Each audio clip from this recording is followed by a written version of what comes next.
It means so much to be here today and to be part of this worldwide event, and to know how much progress the animal rights movement is making in bringing speciesism to the table as part of the social justice conversation.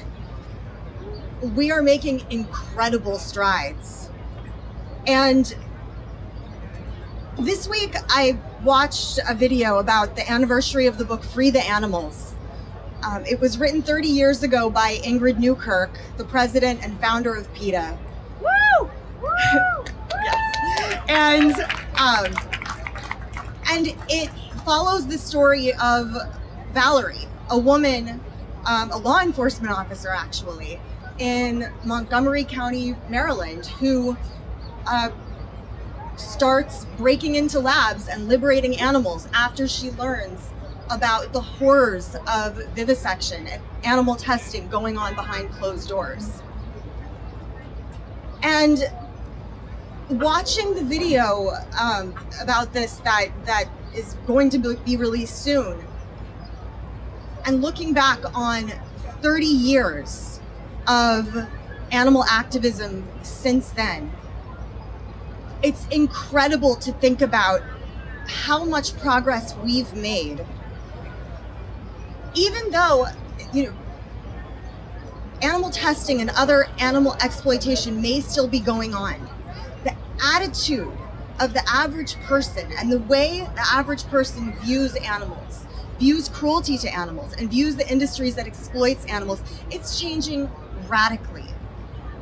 And the activism that everyone here is part of is the biggest driving force behind that radical change.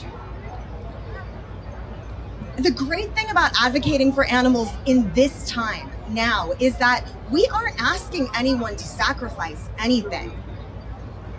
It would be wrong, no matter what, for humans to kill animals for food, to exploit them for entertainment, to kill them for clothing, to use them for medical research. But the fact is that technology is on our side and innovation is on our side. And people have so many options now that we're not asking people to sacrifice a single thing by ending their part in the exploitation of animals.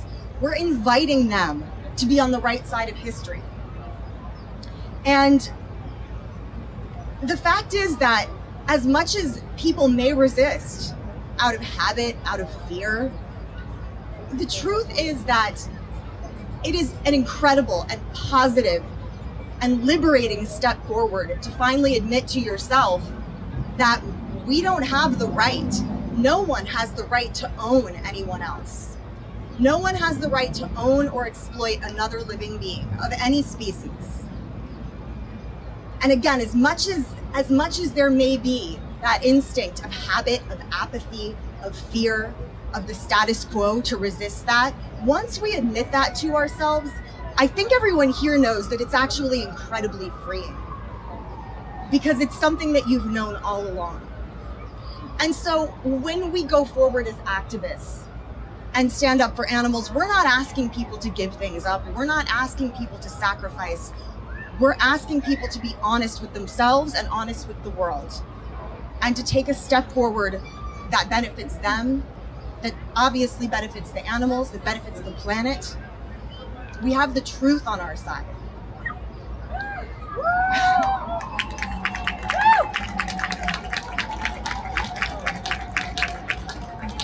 There's a quote by Victor Hugo that's painted on the roof of the Bob Barker building, PETA's building in Los Angeles. And it says, "An invasion of armies can be resisted, but not an idea whose time has come." And animal liberation, animal rights, is an idea whose time has come. Yeah.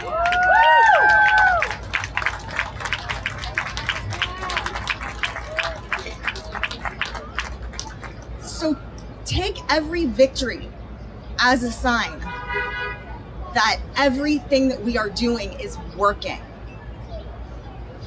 And take any setback as a sign that we just need to keep pushing harder.